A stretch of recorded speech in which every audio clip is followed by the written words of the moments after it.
নমস্কাৰ 24 লাইভ চাই থকাৰ বাবে ধন্যবাদ। এই মুহূৰ্তত লৈ আহিছো এটা ডাঙৰ খবৰ।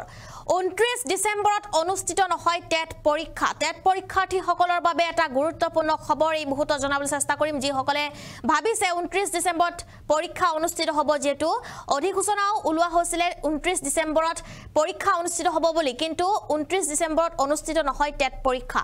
সবিশেষ তথ্য জনাবলৈ চেষ্টা কৰিম এই মুহূৰ্তত।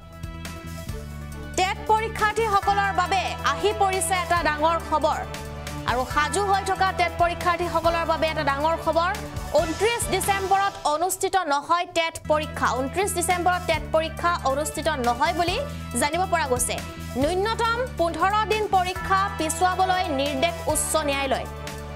উচ্চ ন্যায়ালয়ৰ নিৰ্দেশ পাঠ্যক্ৰম সলনি কৰাৰ বাবে পৰীক্ষাৰ্থীয়ে দাখিল কৰিছিলে আবেদন, লিখিত আবেদন দাখিল কৰা হৈছিল আৰু পাঠ্যক্ৰমত গণিত অন্তৰ্ভুক্ত কৰাক লৈ গুৱাহাটী হাইকোৰ্টৰ কাষ চাপিছিলে একাংশ পৰীক্ষাৰ্থীয়ে আৰু তাৰ পিছতে এয়া সিদ্ধান্ত লোৱা হৈছে 29 ডিসেম্বৰত অনুষ্ঠিত নহয় টেট নিযুক্তি পৰীক্ষা। টেট নিযুক্তি পৰীক্ষাৰ্থীসকলৰ বাবে এই মুহূৰ্তৰ এটা এয়া আটাইতকৈ ডাঙৰ খবৰ আমি জনাবলৈ চেষ্টা কৰিছো, কিয়নো 29 ডিসেম্বৰত টেট পৰীক্ষা অনুষ্ঠিত নহয়। টেট পৰীক্ষাৰ্থীসকলৰ বাবে ডাঙৰ খবৰ। 29 ডিসেম্বৰত অনুষ্ঠিত নহয় টেট পৰীক্ষা। গুৱাহাটী উচ্চ ন্যায়ালয়ে জাৰি কৰিছে স্থগিতাদেশ।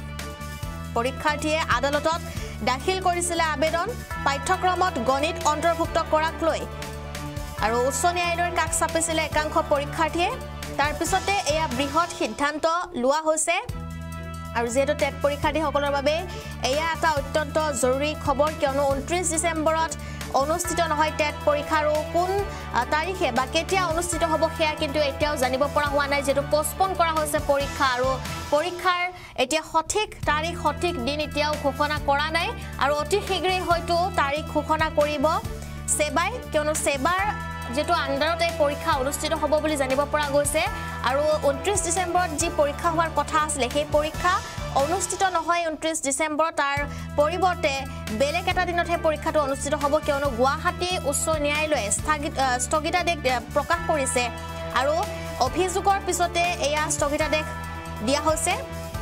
এই মুহূৰ্তৰ এয়া আটাইতকৈ এটা ডাঙৰ খবৰ। টেট পৰীক্ষাৰ্থীসকলৰ বাবে অত্যন্ত জৰুৰী খবৰ আমি জনাই আছো এই মুহূৰ্তত, কিয়নো টেট পৰীক্ষাৰ্থীসকলে যেহেতু ভাবিছিলে যে 29 ডিসেম্বৰত তেওঁলোকৰ পৰীক্ষা অনুষ্ঠিত হ'ব, কিন্তু নহয়। টেট পৰীক্ষাক লৈ ডাঙৰ ঘোষণা। গুৱাহাটী উচ্চ ন্যায়ালয়ৰ পূৰ্বৰ সূচী অনুসৰি অনুষ্ঠিত নহয় টেট পৰীক্ষা আৰু যেটো তাৰিখ হয়তো সলনি হ'ব আৰু এয়া উল্লেখ কৰা হৈছে, কিয়নো গুৱাহাটী উচ্চ ন্যায়ালয়ে এবাৰ স্থগিতাদেশ প্ৰকাশ কৰিছে। স্নাতক আৰু স্নাতকোত্তৰ পৰ্যায়ৰ টেট পৰীক্ষাক লৈ গুৱাহাটী উচ্চ ন্যায়ালয়ে আগবঢ়াইছে গুৰুত্বপূৰ্ণ নিৰ্দেশনা। পূৰ্বৰ সূচী অনুসৰি অনুষ্ঠিত নহয় টেট পৰীক্ষা। ন্যূনতম 15 দিনৰ পাছত পৰীক্ষা অনুষ্ঠিত কৰাৰ নিৰ্দেশ উচ্চ ন্যায়ালয়ৰ।